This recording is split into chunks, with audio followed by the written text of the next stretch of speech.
All right, I like that, I'm surprised that you're also pretty much interested. I mean, the men don't really take so much interest in budget and money. It depends. Sometimes you want to splurge. All right, Odisa is telling us so many things he plans to do for his wedding. I'm looking forward to being there because I know I have to be on that train. All right, moving on. We all know, so now looking at perspective of life, we all know that person who always seem to be getting things done early, on time, on point, well packaged, whether it's a friend, a colleague, or that one person who somehow manages to finish an hour-long task in just 20 minutes. Me. You see? It's tempting to look at highly productive people as machines or even wizards, but by studying how they work efficiently and effectively and overcoming the challenges we all experience, it's possible to boost your own productivity as well. Well, you can't become more productive overnight, but if you make small changes and put some habits into place, you'll be well on your way to becoming more efficient. Well, our guest is Chris Omoijiade.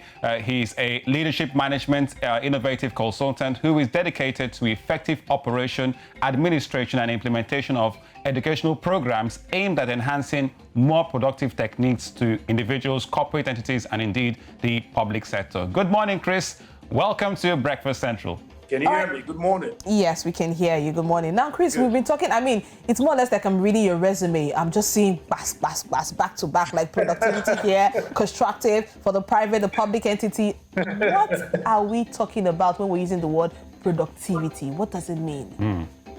Clearly, productivity is, so typically if you have a goal in mind and you're trying to ensure that you get to actualizing that goal, regardless of whatever form or frame that goal may be, that process is what you may describe as being productive. That is the step-by-step, the ladder step-by-step process in getting sure that your goals are achieved. Those tasks that get you from point A to point B to C to D, those actions you take could be best described as your productivity actions.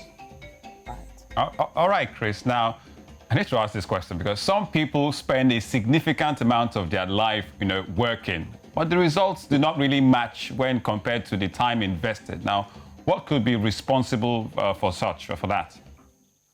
Quite a number of issues could easily come up of why you may start your own task to try and get across the finish line, and I could start and stumble along the way. And the ability to first a major role for you to understand why you are not smashing your goals or why you're not being productive at work. It could be as a result of distraction, for instance. Many of us work in different setups, but you would find out that a lot of people are getting little or no result. You could find situations where a lot of individuals are not harnessing tools that they have around them.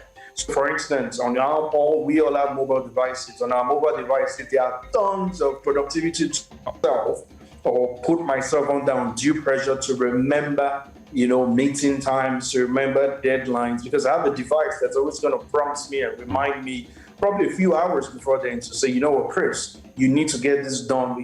All right, we do apologize for the network hitches there, but we still have Chris on the line with us right here on Breakfast Central. And he's been talking about productivity. Now, Chris, I would like to ask you, it's a two-in-one kind of question, which gives us some sort of balance. Now, tell us what kills productivity in humans on one hand, and on the other hand, tell us what factors that can actually boost productivity in humans as well. Okay, well said. I think fundamentally, one of the reasons I've identified is that a lot of people clearly do not make out space to be productive.